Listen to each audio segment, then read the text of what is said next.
America में प्रेम विवाह भी विफल हो रहा है और इसका कारण है वही जो जन्म कुंडली के मेल में विफलता थी। प्रेम विवाह भी अक्सर सही मायने में दो व्यक्तियों का सचमुच का निर्णय नहीं होता। यह केवल चेहरों को देखकर, केवल बाहरी आभा देखकर लिया गया निर्णय होता है। और ध्यान रखो, हम सब अपने चेहरों से दूसरों को धोखा देते। अगर मुझे कोई अपरिचित स्त्री मिले तो मैं उसके साथ 1 घंटे तक जिस भांति व्यवहार करूं, वह व्यवहार मेरे किसी जीवन साथी के साथ 40 साल तक संभव नहीं है। वह व्यवहार केवल औपचारिक है, फॉर्मल है। इसलिए अजनबी के साथ हम जितने भले ढंग से पेश आते हैं, उतने परिचित के साथ नहीं आ सकते। ट्रेन में 2 आदमी जब बातें करते तो सभ्य लगते, जेंटलमैन लगते हैं, पर वही आदमी जब मित्र बन जाते हैं, गाली गलौज शुरू, औपचारिकता टूट चुकी। लड़के और लड़कियां जब पहली बार मिलते हैं तो दोनों अभिनय कर रहे होते, अपनी असली भावनाओं को नहीं दिखाते। अगर इसी क्षण निर्णय ले लिया कि साथ रहेंगे, तो कल जब वे वास्तव में एक साथ रहेंगे तब वही लड़की कविता नहीं रहेगी, वही लड़का सुगंध नहीं। बर्तन धोते वक्त कविता भूत प्रेत बन जाएगी।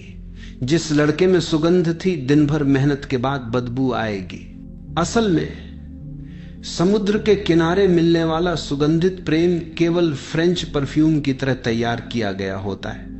असली सुगंध तो तब आएगी जब मेहनत करके वह आदमी लौटेगा, जब उसका शरीर अपनी वास्तविकता दिखाएगा, और तब प्रेम टूटना शुरू हो जाएगा, क्योंकि हमने उसे केवल छाया और प्रक्षेपित सुगंध से चुना था। रूस ने विवाह में सारी बाधाएं हटा दी और तलाक में सारी सुविधाएं। हमारे यहां उल्टा है। पूरी दुनिया में कहीं भी अगर 2 लोग विवाह करना चाहते तो समाज चिंता करता है, जांच पड़ताल, पूछताछ, समय देना। पर हमारे यहां कोई फिक्र नहीं, बस जल्दी में हां और शादी। पर होना यह चाहिए कि समाज कहे, अच्छा तुम 2 लोग विवाह का विचार कर रहे हो, ठीक है, लेकिन पहले 2 साल प्रेम में जियो, मिलो जुलो, नाचो, खेलो, मिलन का आनंद लो। महीने में हमें रिपोर्ट भेजते रहो कि अभी भी दिल वही है या बदल गया। और 2 साल बाद भी यदि निर्णय वही रहा तब विवाह हो। ऐसे विवाह में तलाक की संभावना बहुत कम हो जाएगी। और जब भी कोई तलाक चाहता है, उसे तत्काल सुविधा मिलनी चाहिए। इतनी सहजता कि यदि कोई व्यक्ति अदालत में कह दे मेरा विवाह समाप्त, तो दूसरे से पूछने की भी जरूरत ना हो। क्यों पूछे? यह संबंध टूट चुका है। अगर एक ने तोड़ दिया तो दूसरे की बनाए रखने की इच्छा कितनी मायने रखती है? कोई प्रयोजन नहीं। एक व्यक्ति बोले विवाह समाप्त तो विवाह समाप्त। रूस ने तलाक को बहुत सरल बना दिया। शुरुआत में सिद्धांतवादी चिंतित थे तलाक बहुत बढ़ जाएंगे, लेकिन आज रूस में दुनिया में सबसे कम तलाक है, केवल 5%। वहीं अमेरिका में जहां तलाक कठिन है, वहां 40% तक पहुंच गया। सोचो आदमी का मन कैसे काम करता है। अमेरिका में 40% तलाक, और डर है कि यह बढ़ेगा। इसलिए नासमझ सिद्धांतवादी और न्यायविद और सख्ती बढ़ाते हैं, सोचते हैं जितना कसेंगे तलाक उतना कम होगा। पर वास्तविकता उलटी है। जहां पर तंत्रता अधिक होगी, वहां बाहर निकलने की इच्छा उतनी ही तीव्र होगी। आप यहां बैठकर मेरी बातें सुन रहे हैं। अगर अचानक कहा जाए 1 घंटे तक बाहर नहीं निकल सकते, तो आप में से अधिकांश में बाहर निकलने की तीव्र आकांक्षा पैदा होगी। यही परतंत्रता का प्रभाव है हमारी आत्मा पर बोझ। रूस में 5% तलाक, और वह भी घटता जा रहा है, क्योंकि लोग सोच समझकर, परखकर, साथ रहकर विवाह करते। विवाह उनके लिए एक बहुत सोच समझा निर्णय है, जल्दबाजी का निर्णय नहीं। अमेरिका में प्रेम विवाह टूट रहा है, हिंदुस्तान में अरेंज मैरिज टूट रही है, और पुरातन पंडित कहते हैं देखो हम सही हैं, हमारे विवाह स्थिर हैं। पर वे भूल जाते हैं उनके विवाह स्थिर इसलिए हैं क्योंकि वे मृत व्यवस्था पर टिके हैं। वहां टूटने की संभावना नहीं है, क्योंकि जीवन ही आवश्यक नहीं है। और अमेरिका में जो टूट रहा है वह केवल प्रेम का दिखावा नहीं, प्रेम का चेहरा टूट रहा है। हम अभी तक प्रेम की वास्तविकता को जीने का अवसर नहीं देते। हमारी नैतिक व्यवस्था लड़के और लड़कियों को बांटती है। को एजुकेशन नॉमिनल है, लेकिन असल में लड़के और लड़कियां साथ नहीं है। जब तक वे खेल नहीं सकते, दौड़ नहीं सकते, तैराकी नहीं कर सकते, हाथ में हाथ डालकर खड़े नहीं हो सकते, तब तक वे पढ़ाई कैसे कर पाएंगे? को एजुकेशनल स्कूल हमारे यहां नहीं है।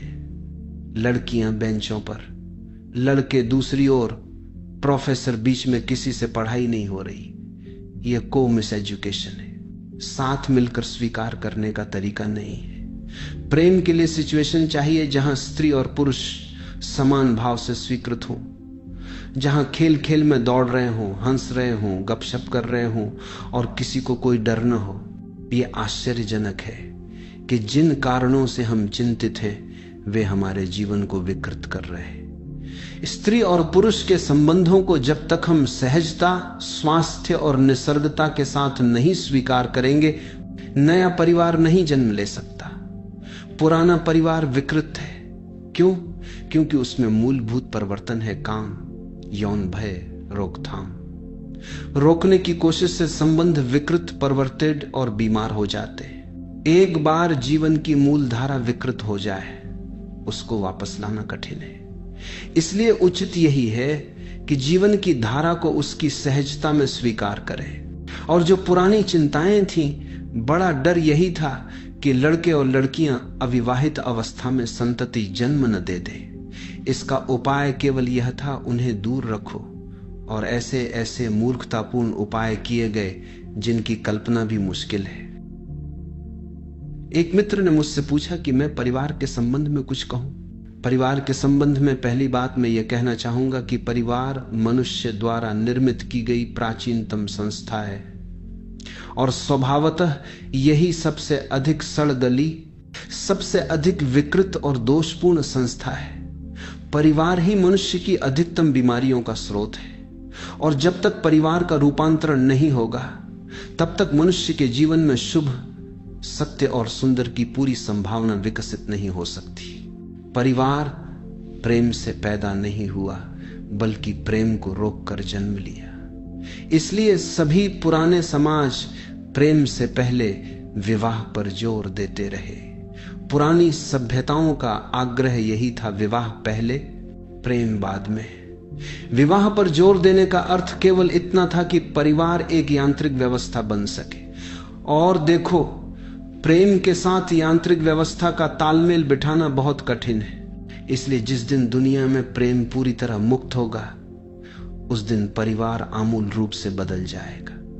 जिस दिन प्रेम को थोड़ी सी भी स्वतंत्रता मिली, उसी दिन से परिवार की नींव डगमगाने लगी।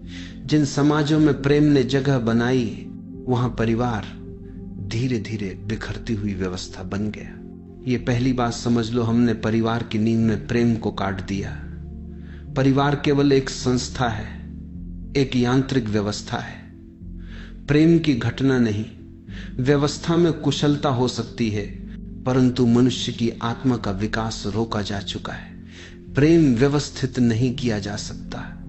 यह सच है कि प्रेम अपने ढंग की व्यवस्था स्वयं लाता है। दो लोग यदि प्रेम करते हैं और साथ रहना चाहते हैं तो उनके पास एक अनुशासन होगा, एक ढांचा होगा।